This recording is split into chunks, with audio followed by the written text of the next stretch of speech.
Buenas noches. Hubo un hombre llamado Galileo Galilei,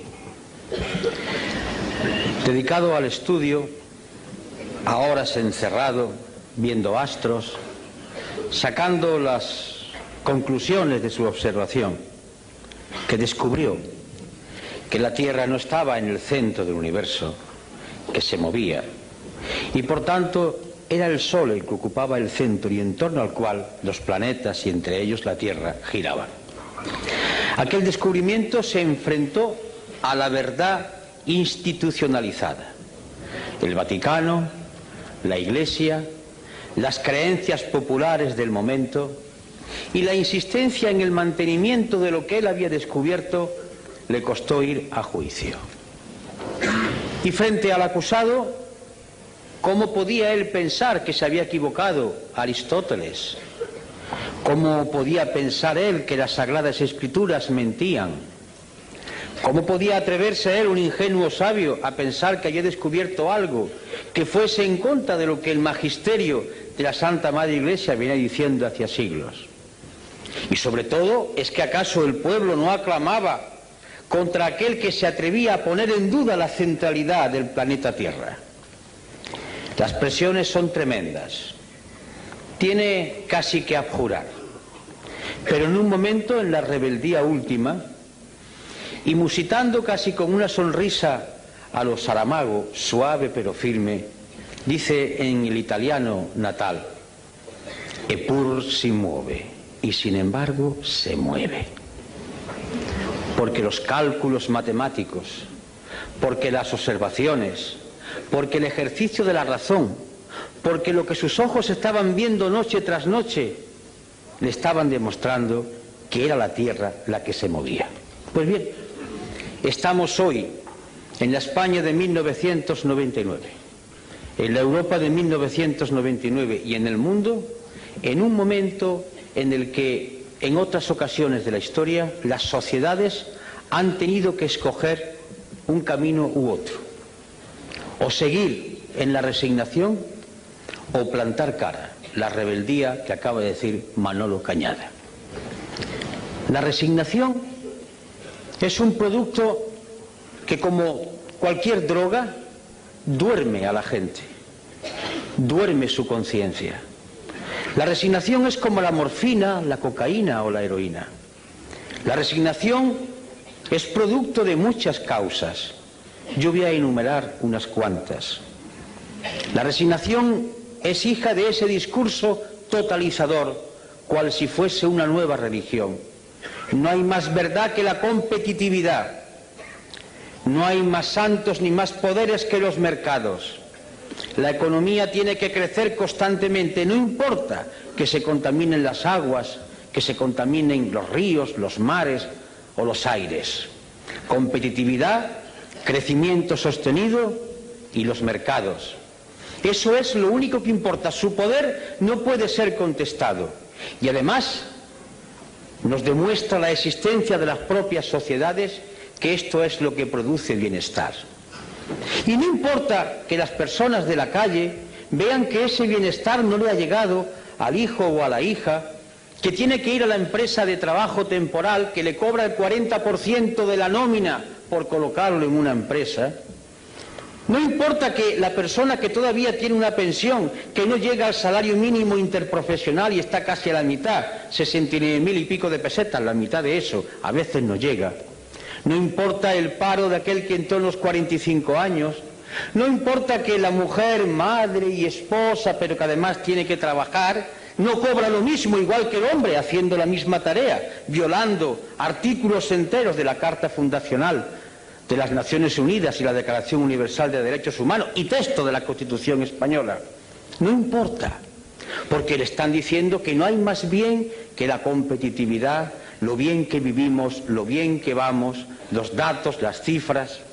No importa que la gente vea o quiera ver en su entorno y a su alrededor hechos que están contradiciendo ese mensaje, porque para que no se vea o porque para sea menos hiriente hay sucedáneos.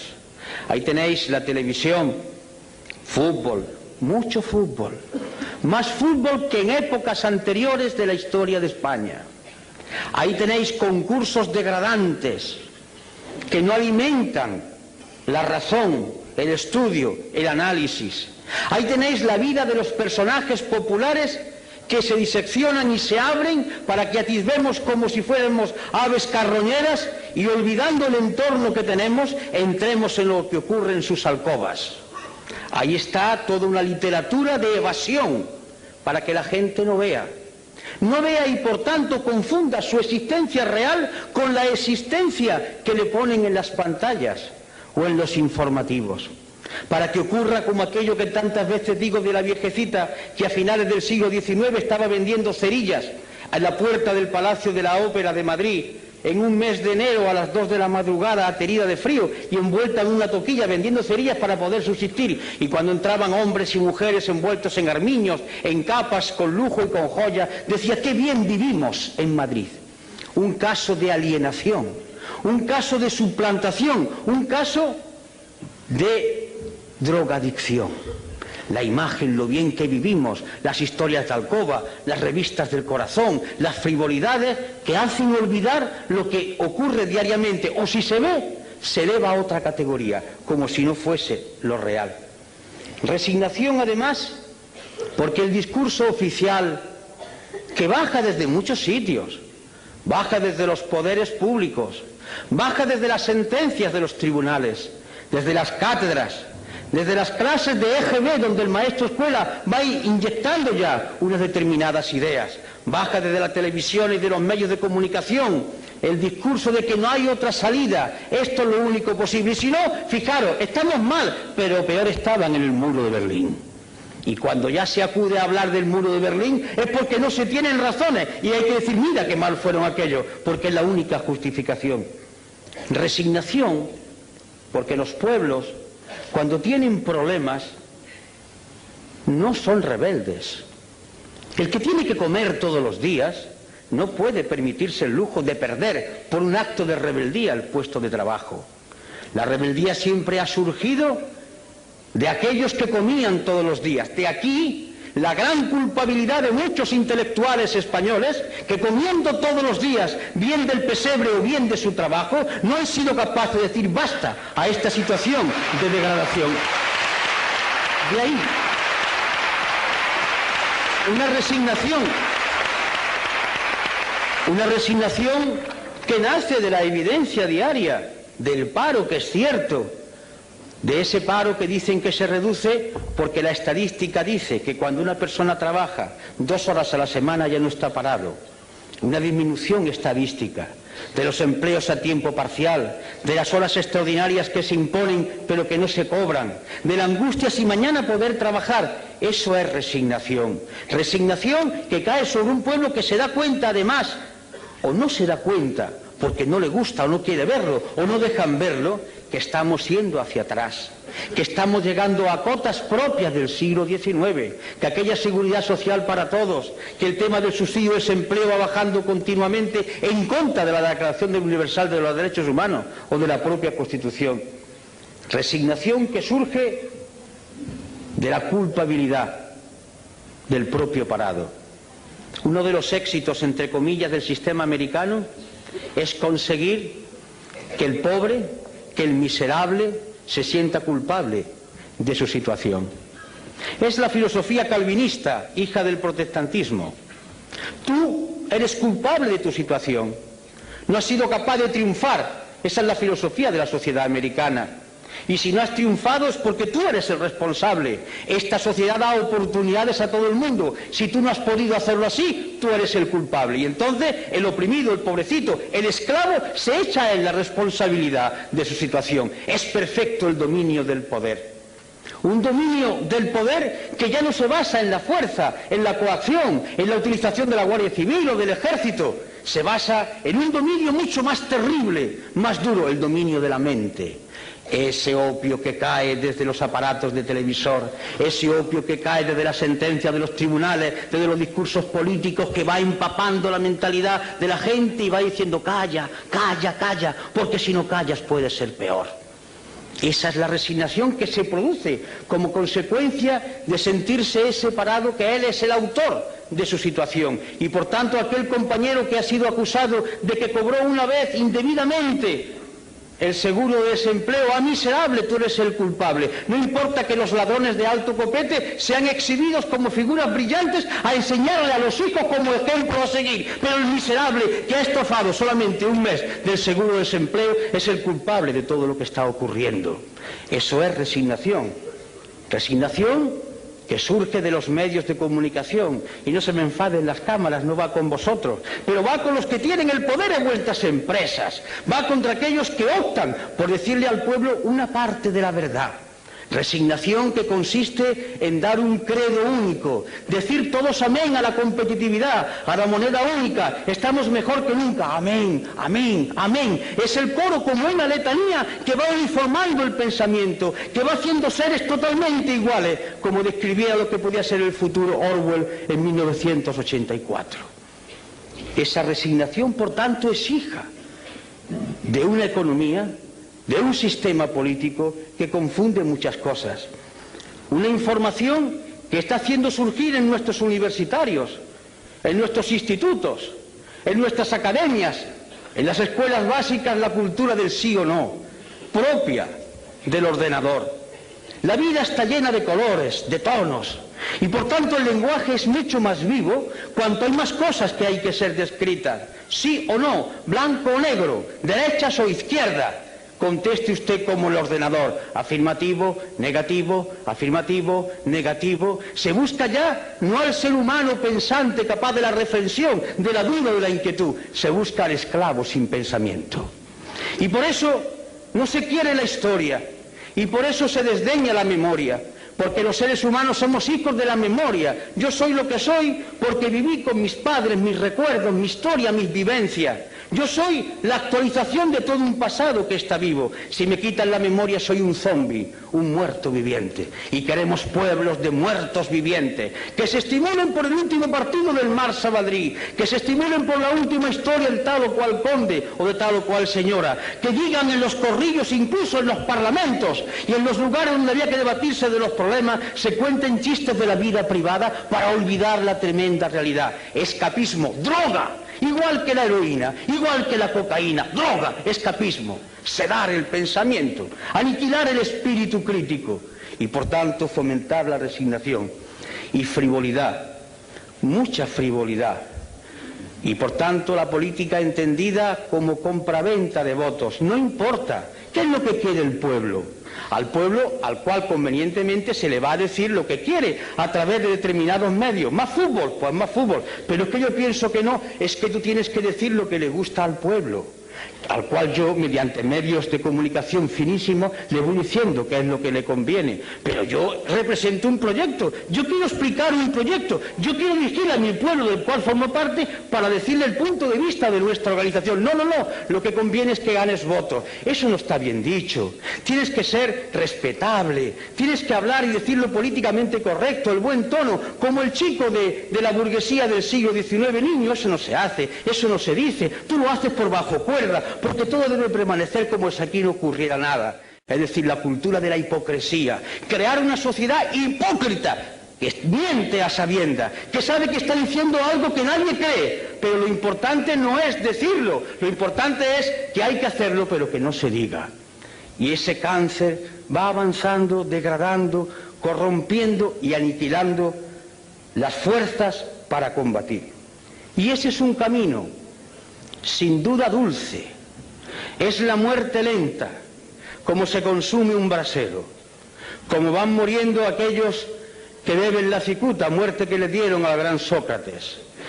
Va durmiendo paulatinamente todo el organismo y se muere uno con la sonrisa en los labios, pero muere. Y el otro camino es lo que ha dicho Manolo, rebeldía. Pero la rebeldía no es un gesto altisonante, no es un grito, no es un insulto, no es una pedrada, no es una mala contestación. es mucho más profundo.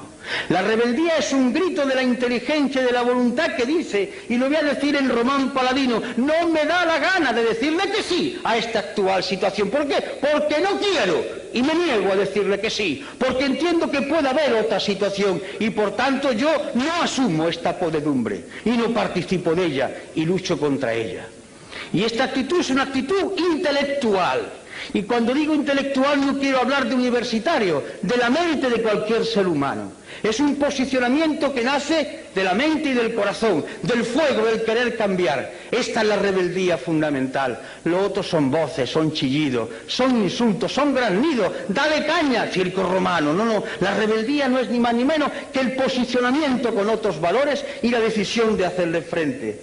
Rebeldía para decir que no aceptamos que la competitividad y el mercado sean los que rijan los destinos de las sociedades, que entendemos que hay una Declaración Universal de Derechos Humanos que tiene que cumplirse y que eso significa sociedad de pleno empleo, donde el hombre y la mujer sean exactamente iguales, donde no haya marginados y que costará mucho tiempo y mucho sacrificio, pero es hermoso luchar, incluso morir por eso, porque morir tenemos que morir, muramos por lo menos luchando por un ideal noble y no consumiéndonos como un brasero. Y significa esa rebeldía fundacional en cuanto a entidad humana, significa defender con esa suave ironía, con esa tranquilidad que el maestro Saramago hace, porque es una gloria verlo contestar a los periodistas con esa suave ironía, con esa tremenda dureza de fondo, pero flexibilidad en el lenguaje. Significa defender que hay valores que deben ser mantenidos, el hermoso valor de la igualdad. Como decía uno, la sangre es roja y todos la tenemos roja, no hay sangre azul. Y además, como decía otro, todos los corazones, salvo alguna excepción, están en la izquierda. Por tanto, esa igualdad que hace que los seres humanos nazcan de la misma manera. Una igualdad esencial, no igualitarismo, y por tanto dignidad de la persona por ser lo que es, persona. Y junto a la igualdad, la libertad. Pero hablar de libertad es algo muy grande, porque libertad es asumir que se tiene la conciencia libre, que no es lo mismo que libertad de conciencia. La conciencia libre significa que yo puedo decidir si yo tengo todos los elementos para formular mi decisión. Estoy bien informado, estoy bien formado, me alimento todos los días, tengo un techo donde guarecerme, tengo una ropa que ponerme y una vez que tengo mis necesidades más elementales satisfechas, yo puedo empezar a pensar para ser un hombre libre. Porque si yo tengo que buscar el trabajo trampeando como sea, poniéndome en la cola del paro, vendiéndome por 4 perras porque tengo que comer los míos y yo no soy un hombre libre, aunque mañana me permitan que vaya a votar en las urnas. Yo voy movido por mi hambre, por mi necesidad de tener que venderme en cada momento para el trabajo. Y junto a la libertad, en sentido espléndido de la palabra, la justicia. Y no hablo de tribunales de justicia, hablo de eso tan sencillo de dar a cada uno lo suyo, que impere el derecho, que no haya distinciones, que todo el mundo sea medido por igual rasero, por el rasero de la ley. La justicia que consiste además en que se conforma una sociedad. La ley es la que puede hacer posible que conviva la gente en sociedad, mientras que la ley sea justa y se aplique con justicia a todos igual. Solidaridad. Es un mensaje que nos puede hermanar a todos aquellos que hablaban del internacionalismo proletario, que sigue estando vigente, aquellos que hablan de la hermandad de los seres humanos y porque hacen referencia a sus creencias basadas en la teología de liberación, a otros que hablan desde otros supuestos de liberación humana, a otras propuestas de liberación. De acuerdo, solidaridad, que consiste en afirmar tranquila y serenamente que no merece la pena luchar por banderas, que la única bandera es la moneda del planeta Tierra y la humanidad es una sola raza, una sola y única raza, y que merece la pena luchar por ella. Y esto es muy importante, informado, no porque se le den muchas noticias, hay diferencia entre la noticia de información. La noticia es una mercancía que se da para que se consuma, la información es un dato que se da para que la gente piense y a partir de ahí extraiga sus consecuencias. Y desde la izquierda hablar de austeridad. A mí particularmente me gusta esta palabra. La austeridad, hablar de austeridad fue la palabra que vertebró un discurso de Enrico Berlinguer, aquel secretario general del Partido Comunista Italiano que murió en la tribuna, hablando precisamente de austeridad. La austeridad en el sentido romano, mediterráneo. Austeridad no es miseria. Austeridad significa vivir dignamente, normalmente, no malgastar los recursos naturales, poseer uno cosas, sino que las cosas lo posean a uno, no ir constantemente atentando con la naturaleza en un consumismo feroz. Austeridad significa tiempo libre para discutir y dialogar con los demás, para jugar, para hacer posible el amor entre seres que se conocen, para convivir en la calle, en la plaza, en el ágora griega. Austeridad que significa que la mejor manera de vivir es tener relaciones con otro en el plano de igualdad, sintiéndose hombres y mujeres libres en una sociedad democrática. Austeridad que hace que nos miran a todos como seres humanos y no por nuestra capacidad de consumo. Yo me niego como ser humano que digan que soy un español que consume tanta salchicha o tantos coches al año. Eso no es la austeridad, eso es medir al ser humano por otro talante. Austeridad, que significa con otra palabra sobriedad, hablar de cosas concretas, hablar de cosas que son importantes, incluso cuando se utiliza el lenguaje para crear belleza, para hacer pensar, como nuestro premio Nobel, se utiliza el lenguaje desde la sobriedad, porque las palabras, cayendo en cascada, uniéndose, recreándose constantemente, hacen pensar, hacen concebir nuevas ideas, humanizan. Esa es la austeridad y esa es la sobriedad. Y a partir de ahí es cuando comienza el discurso y la propuesta, la sociedad de pleno empleo, el desarrollo sostenible, el reparto del trabajo, es decir, el discurso rojo, verde, violeta, el discurso de la paz. Paz.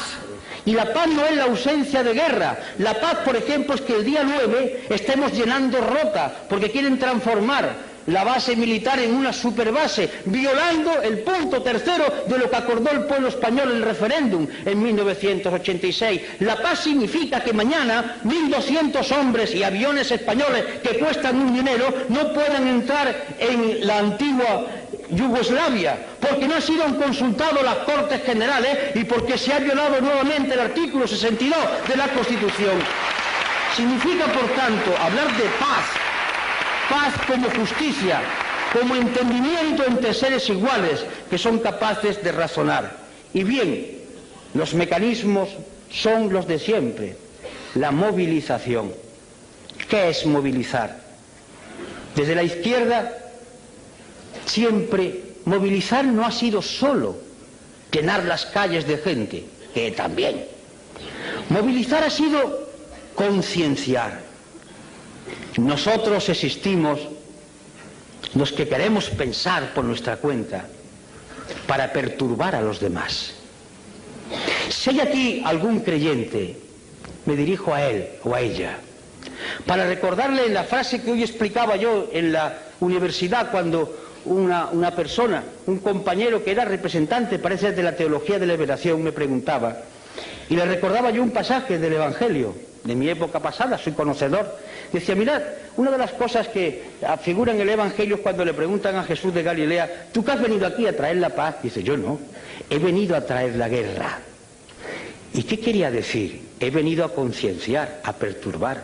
Nosotros no queremos gente tranquila, drogada, queremos gente que inquieta. Venimos a perturbar, a agitar cerebro, a mover conciencia. Existimos en la medida que movilicemos el pensamiento.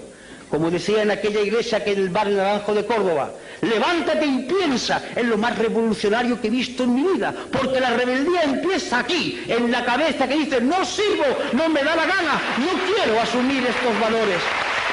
Movilización que significa, por tanto, ese esfuerzo por pensar y por hacer pensar. Los grandes revolucionarios de la historia, la característica fundamental fue que hicieron pensar. La revolución la hicieron las gentes, las masas, los colectivos, pero el valor de ellos es el pensamiento que pusieron en marcha, es el concepto de la movilización en torno a lo concreto y con las alianzas de todo el pueblo. Por eso hacemos llamamientos, queremos unidad, pero no para repartirse sillones, para hacer programas de transformación. ¿Qué hacemos en el pueblo? ¿Qué hacemos en la comunidad autónoma? ¿Qué hacemos en España? ¿Qué hacemos en Europa? Alianzas. Alianzas entre gentes que coinciden básicamente, parece ser, por lo menos teóricamente, en que quiere cambiar el mundo. Pongámonos de acuerdo que podemos cambiar ahora, pero cambiar un sillón por otro, eso ya no es correcto, eso lo hacen los otros, desde tiempo inmemorial. Y por último, la cultura. La palabra cultura viene de cultivo, cultivarse, hacerse ser humano cada día más. La cultura no es saber muchas cosas, la cultura es captar todo aquello que la humanidad ha ido produciendo y que nos mueve desde el arte al estremecimiento por degustar la belleza, a entender cómo la humanidad ha ido superando determinados problemas. Un hombre culto no es un hombre que esté rodeado de libros, que también puede ser. Un hombre culto es un hombre que mira al mundo con mirada independiente y libre. Un hombre culto puede ser un campesino de nuestras tierras, cuando revina, palabra que utilizan en mi tierra, está pensando, pero sabe calcular las cosas, piensa como quiere, es un hombre que tiene un tipo de cultura. Y ese hombre que a lo mejor no sabe leer, le puede dar la mano a otro culto de la universidad, que sabe más cosas, pero está en la onda de la cultura, porque ambos confluyen desde su sentido de hombres libres con capacidad para pensar. Y en fin, en el acto de hoy, donde ahora va a tomar la palabra el maestro Saramago, y dicho con todo cariño, en el sentido de ejercicio de sencillez y de hondura, la voz de Izquierda Unida esta noche no ha hablado de programas, ni Manolo ni yo. Hemos hablado, y os lo confieso, de lo que nos mueve a nosotros, a él, a mí, a José y a los demás compañeros y compañeras. No sé lo que ocurrirá en los próximos meses o en los próximos años, pero la decisión de mantener este discurso es firme por nuestra parte. La vamos a seguir manteniendo, no lo pensamos cambiar.